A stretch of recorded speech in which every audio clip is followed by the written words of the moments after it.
Donald Trump's businesses are launching a crypto wallet and a Bitcoin ETF. I'll share all the drama and all the crazy news we got today around that and what his sons are saying and much more. And Ripple CEO says the company did not make a bid to acquire Circle.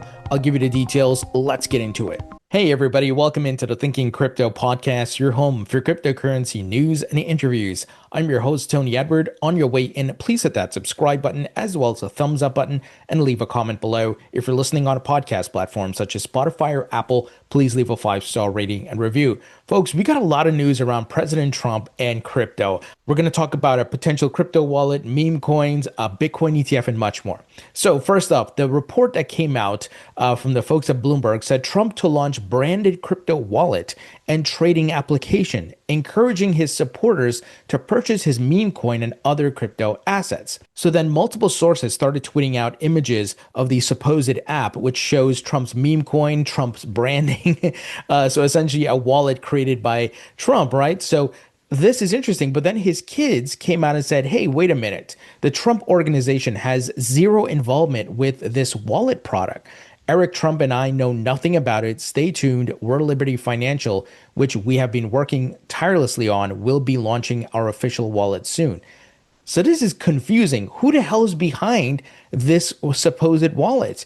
And is it actually from Donald Trump? It is so confusing. So then Eric Trump tweeted out, this project is not authorized by President Trump. Magic Eden, which supposedly is the company building this wallet service. And Eric issued a warning to Magic Eden, which is the supposed company that's building this thing. He said, I would be extremely careful using our name in a project that has not been approved and is unknown to anyone in our organization.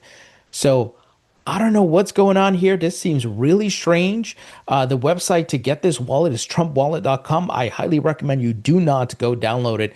I don't know if this is some sort of scam or what's going on, but the Trump kids are saying, hey, has nothing to do with us. We don't know what's going on.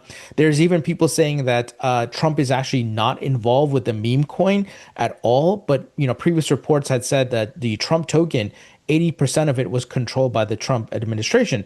So a lot of confusion. I don't know if Trump is trying to distance himself from this meme coin. I would be happy if he does that because I've said it many times. I don't believe a sitting president should have a meme coin. I'm very happy that Donald Trump is pro-crypto, very happy about the pro-crypto stance. I just don't like the meme coin. You guys know I've been on record with that. And if his kids get involved with crypto businesses, I have no problem with that. That's his kids, right? They can run businesses if they want.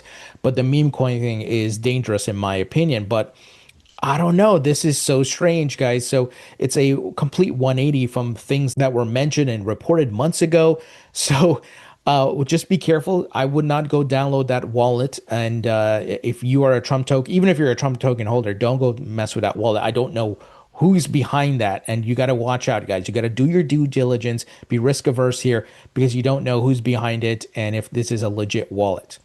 Now, here's the other thing. Trump's social platform, Truth Social, has filed for a Bitcoin ETF.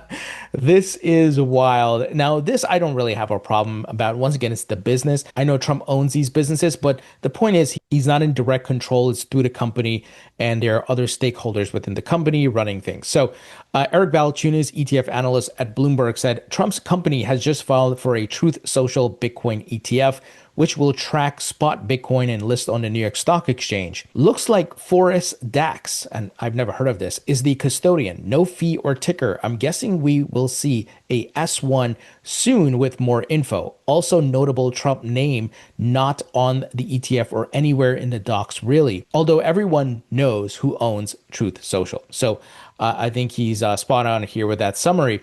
So very interesting. Now, folks, what have I been saying over the past month or so? Read between the lines. Put your thinking cap on here. Trump is about making money, whether you love or hate the man. That's not the point. Trump is about making money. And if he's making these bets now, do you think the bull market's over? Do you think Trump is going to launch an ETF in the bear market and watch it drop and get no inflows? Of course not. Come on, guys, right? Read between the lines. His kids are all involved in crypto now. We got more to go in this bull market. Will it run forever? Of course not. There's going to be a blow off top. I think the blow off top is going to happen later this year. If not, come July, we'll have to watch it closely. But again, read between the lines, right? In addition to the macro factors, the on-chain data, the charts that I've been sharing with you all, we are seeing all signs pointing to bull market continuing despite the pullback we're seeing. And Bitcoin can go lower. Bitcoin could go touch 98K, like I've been saying, and then bounce and continue to higher highs. But we just got to go through the market cycles, be patient, and watch the different metric signals and macro data. So very interesting developments here. Now, Donald Trump Jr. went on CNBC today and talked about how him and his family are all in on Bitcoin and crypto because his family was debanked. Let me play the clip here for you. The reason we got into crypto and we're all in on crypto and we're doing American Bitcoin and we have World Liberty Finance and USD1 was because there was a time, and probably I'd been on this show, where I could call any single banker in New York City. They'd pick up the phone. I'd be able to get a loan for whatever real estate project I was doing across the street. Then we got into politics, and all of a sudden, they wouldn't take your call. Right. You couldn't get financing. We were debanked. And what I realized, and my brother realized, because we were the recipients of every subpoena imaginable, was that, you know what, we were actually just the top of this sort of pyramid scheme that we didn't realize we were a part of, that the financial system was totally undemocratized. Because we had a certain balance sheet and whatever, we could kind of do whatever we wanted. The regular guy was messed up. Now we were all of a sudden in the shoes of the regular guy that wouldn't be able to take advantage of the markets. And we said, what's the solution for that? The answer is crypto. These decentralized platforms where you're not beholden to this, where you create efficiencies. As a guy that did real estate, why am I paying points in and out for title insurance that could be done on the blockchain? So we got into crypto not because it was like, hey, this is the next cool thing. We got into it out of necessity. We got into it because we understood just how quickly we could be turned off, even as an incredible developer from New York City. I mean, I don't think anyone would argue that we didn't change the skyline of New York City, but that disappeared in an instant. I mean, we're getting sued by New York State AG, $500 million fees for paying back loans on time with interest. These aren't, fair markets. There's nothing egalitarian about any of that. So we actually, as innovators, as people who understand these things, we went all in on a concept that makes total sense because we'd actually been the recipient of how quickly that can be shut off. And so it actually makes total sense. The Trump organization isn't doing anything with foreign countries. The first time around in the administration, we actually stopped doing all foreign deals. And unlike the Bidens, we were actually doing international business before we got into politics. My question, though. But let me finish. We stopped doing those things. And the market still said, oh, they're profiteering off of this. They're doing that. We got zero credit. We shut down hundreds of millions of dollars of business to voluntarily just say, just in case. So now what we're going to do, we're going to play by all of the rules. We're going to do what we're allowed to do. But we got zero credit for going so far above and beyond because, that's the nature of this beast, right? It's a market cycle. I get it. It's click-worthy. It's nonsense. So there you have it, right? They are very bullish on crypto. So this is what I'm saying, read between the lines. And, I think they are part of promoting this. They know the bull run's going to continue. They know there will be a blow off top. And look, they're going to look to exit the market. But we want to be on the side of smart money, exiting the market, not coming in with the dumb money crowd buying the top, right? You do not want to be part of the dumb money crowd. So hope you guys understand that. And speaking of Bitcoin adoption, South Korea just elected a pro-Bitcoin president who promised to legalize spot Bitcoin ETFs and scrap unfair regulation. See where the puck is heading? That's where we want to skate to, folks. Global adoption of crypto is happening. It's not making the major headlines, right? People are focused on other things.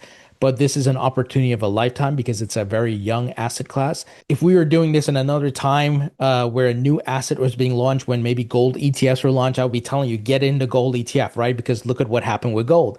When stocks first came around or stocks for new industries like the internet and other things, get into those stocks, right? Because you would be an early adopter and we want to follow what's happening, who's building what, and much more. Same thing applies here with crypto. Now, crypto moves much faster. There's further upside because there's a true hard cap on the asset and it's trading globally. So you have liquidity coming in from all markets. Unlike stock market and certain assets can only be accessible by certain folks due to traditional guardrails and restrictions. But crypto, you just have a cell phone, you have internet connection, you could be in some country in Africa, you could be somewhere in New Zealand, you could be in Greenland or whatever. And you can buy a fraction of Bitcoin and ETH and XRP and much more.